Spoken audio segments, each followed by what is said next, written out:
yang lain adalah cerita terkenal mengenai bapak orang beriman, Abraham. Sekarang saya ingin mengomentari sesuatu. Sangat sedikit yang tahu bahwa orang Kristen dan Muslim adalah bersaudara. Sangat sedikit yang tahu itu. Benar-benar bersaudara. Bukan hanya untuk membuat Anda merasa senang. Anda tahu, benar-benar bersaudara. Orang Kristen adalah keturunan spiritual dari Abraham. Lewat Ishak. Orang Muslim adalah keturunan spiritual Abraham lewat Ishak. Lewat Ismail. Ismail adalah kakak Ishak. Sungguh, Muslim dan Kristen mereka adalah keturunan dari Abraham. Mereka bersaudara, tapi bukan saudara kandung, melainkan saudara tiri. Mereka adalah saudara dari ibu yang berbeda. Jadi bila saya bilang saudara pada Muslim, itu bukan hanya untuk membuat Anda senang. Kita memang bersaudara. Bapak spiritual kita yang mula-mula adalah Abraham, Nabi Abraham. Dan bapak spiritual saya mula-mula adalah Nabi Abraham, Abraham yang sama. Oke? Sedikit pengalihan di sini. Saya bukan guru yang sangat serius. Saya suka menaruh beberapa hal yang menarik di tengah-tengah ceramah. Sekarang kita tinjau mengenai Abraham. Abraham punya cerita terkenal saat ia diuji menyangkut anaknya Ishak. Saya tahu beberapa di antara Anda tidak begitu mengenal Alkitab. Jadi saya tambahkan beberapa dasarnya. Tidak semua dari Anda pernah baca Alkitab. Beberapa belum pernah baca. Jadi saya tidak akan menaruh terlalu banyak detailnya. Tapi sebatas kesannya saja. Baiklah, saya akan bacakan. Abraham disuruh Tuhan meninggalkan Ur karena kota itu penuh dosa. Ur terletak di Irak, dekat Basra. Saya pernah ke sana. Sekarang kota itu kosong, tidak ada yang tinggal di sana. Karena itu, tanah penuh dosa. Allah menyuruh Abraham pergi dari sana, pergi dari Ur. Mari, aku akan membimbingmu ke tanah yang jauh lebih baik dari sini. Tempat yang lebih baik dari sini. Abraham tidak tahu tanah macam apa di sana. Tapi ia mematuhi Tuhan dan ia pindah. Dan Allah tidak menggenapi janjinya dengan segera. Ia perlu banyak waktu. Lalu selama bertahun-tahun Abraham menikahi Sarah. Dan Sarah mandul, tidak bisa melahirkan anak. Dan selama bertahun-tahun Allah memberitahu Abraham, ia akan memberinya anak begitu banyaknya. Lihatlah bintang-bintang, begitu banyak bintang di langit, sebanyak itulah keturunanmu. Lihat pasir di pantai, sebanyak itulah keturunanmu. Tapi selama bertahun-tahun Abraham tidak pernah punya anak. Tapi karena iman, ia percaya pada Allah. Karena iman, ia pindah. Karena iman, ia pindah. Dan setelah bertahun-tahun, lalu dia merasa tidak sabaran. Jadi di masa itu, tidaklah amoral bagi seseorang untuk menikahi beberapa istri, dan bahkan wanita pelayan juga bisa jadi istri. Di masa itu, secara moral itu sama sekali tidak apa-apa. Sekarang pada masa itu, istri Abraham berkata kepadanya, mengapa kau tidak nikahi saja pelayanmu, supaya setidaknya kau punya anak darinya. Jadi ia lakukan, dia punya pelayan orang Mesir bernama Hagar. Dia menikahinya dan mendapat anak yaitu Ismail. Tapi lalu itulah saatnya Abraham untuk mempunyai anak menurut janji, menurut firman Tuhan. Dan istrinya sendiri Sarah jadi hamil. Dan ia melahirkan anak yaitu Ishak. Bayangkan perasaan hati Abraham setelah bertahun-tahun baru mendapatkan anak yang dijanjikan. Bayangkan Anda menikah dan katakanlah selama 20-25 tahun tidak ada anak. Allah menjanjikanmu anak. Dia berjanji padamu, anggap saja Anda orang kaya raya. Siapa yang akan mengambil segala uang itu? Mereka akan menipuku. Mereka akan merampas dariku. Lalu setelah 20-25 tahun, lalu istri Anda mengandung anak. Dan seseorang anak lahir. Bayangkan, bagaimana perasaan Anda terhadap anak itu. Setelah bertahun-tahun menunggu anak itu, itulah yang terjadi pada Abraham. Itulah ikatan batin dan hatinya pada Ishak, anaknya. Dan lalu, di satu malam yang indah, sesuatu sangat menarik terjadi. Sesuatu yang menarik terjadi. Gimana pasal mengenai pengorbanan Ishak? Ishak, ayat 22. Ayat 22 pasal Kejadian. Ishak. Ya. Itu ada di kitab Kejadian. Ternyata itu terlewat olehku. Sebentar, saya akan membukanya. Sudah saya bilang saya bukan guru yang sangat hebat. Tapi jiwa dari pesan ini yang akan saya sampaikan, oke? Walaupun saya... Oke.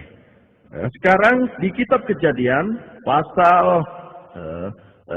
di kitab Kejadian, pasal 22, tertulis Setelah semuanya itu, Allah mencoba Abraham.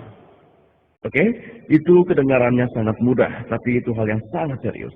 Ia berfirman kepadanya, Abraham, lalu sautnya, ya Tuhan, firman-Nya, ambillah anakmu yang tunggal itu yang engkau kasihi, yakni Ishak. Pergilah ke tanah Moria dan persembahkanlah dia di sana. Di sana persembahkan dia sebagai korban bakaran pada salah satu gunung yang akan kukatakan padamu.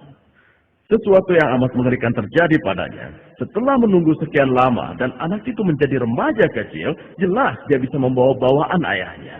Jadi Allah berkata, aku menginginkan dia sebagai korban bakaran.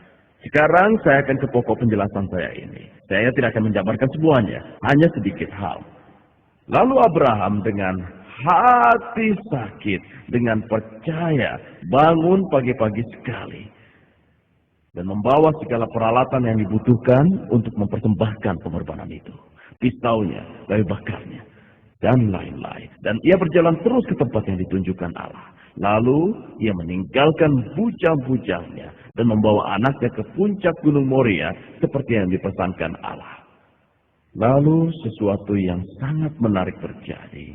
Suatu pernyataan yang amat dalam terjadi di sini. Saya ambil jalan pintasnya. Jadi, Ishak bicara pada Abraham, ayahnya, dan bilang, Bapak. Dan Abraham bilang, ya anakku, bertanyalah ia. Di sini sudah ada api dan kayu. Tapi di manakah anak domba untuk korban bakaran itu? Anaknya bilang, sudah ada apinya, sudah ada kayu. Saya dan kamu naik berdua ke gunung, di mana biasanya mereka mempersembahkan kambing atau anak domba. Di mana dombanya? Dan kita lihat apa yang terjadi. Dan Abraham berkata, anakku, Allah yang akan menyediakan anak domba untuk korban bakaran baginya. Lalu mereka berdua berjalan bersama-sama. Jadi itu pernyataan yang amat dalam. Abraham bicara lewat iman. Ia bilang, Allah akan menyediakan baginya persembahan. Ia tidak bilang, Allah akan menyediakan pengorbanan. Ia bilang pada anaknya, Allah akan menyediakan sendiri persembahan baginya. Sekarang bila Anda membaca buku-buku Kristen di Perjanjian Baru di paruh kedua Alkitab, para penulisnya membuat pengembangan dari pokok ini. Dan mereka bilang, Abraham bicara berdasarkan iman. Saat ia bicara pada Ishak, ia berpikir bahwa Allah akan membangkitkannya kembali dari kematian. Begitulah ia bicara. Sesuatu macam itu terjadi. Tapi bukan bangkit dari kematian, lalu mereka mendaki. Lalu mereka datang ke tempat yang ditunjukkan Tuhan pada mereka. Dan Abraham membangun mezbah di sana. Menyusun kayu, diikatnya Ishak anaknya itu. Dan diletakkannya di mezbah itu di atas kayu api. Tapi anaknya itu tidak lari. Dan membiarkan ayahnya mengikatnya. Walaupun dia bisa saja lari. Dan lalu apa yang terjadi? Kita lihat apa yang terjadi. Abraham mengulurkan tangannya dan mengambil pisau untuk menyembelih anaknya. Tapi malaikat Tuhan berseru dari langit padanya. Abraham, Abraham. Sautnya, ya Tuhan. Lalu ia berfirman, jangan bunuh anak itu dan jangan kau apa-apakan dia. Sebab telah kuketahui sekarang bahwa engkau takut akan Allah. Dan kau tidak segan-segan menyerahkan anakmu yang tunggal kepadaku. Lalu Abraham menoleh dan melihat di belakangnya seekor domba jantan yang tanduknya tersangkut dalam belukar. Abraham mengambil domba itu, lalu mengorbankannya sebagai korban bakaran pengganti anaknya itu. Dan Abraham menamai tempat itu Tuhan menyediakan. Sebab itu sampai sekarang dikatakan orang di atas gunung Tuhan akan disediakan. Lihat, rangkuman dari itu, rangkuman dari drama besar itu adalah Abraham pergi ke atas dan bilang, Allah akan menyediakan baginya anak domba. Allah menuntut pengorbanan. Saya menyisipkan kata-kata saya sendiri di sini. Allah menuntut pengorbanan. Ada butuh pengorbanan. Allah ingin pengorbanan. Tapi di mana anak domba untuk pengorbanan itu? Allah akan menyediakan bagi dirinya sendiri domba itu. Itulah yang terjadi. Dan itulah yang terjadi. Allah melepaskan Ishak. Allah melepaskan Ishak. Allah bahkan tidak pernah berpikir untuk membunuh Ishak. Alkitab merangkumkan firman-Nya. Itu hanya akan menguji Ibrahim. Allah tidak ingin anak dibunuh seperti itu. Allah ingin Ishak dipersembahkan. Ia tidak akan mengambil begitu saja dari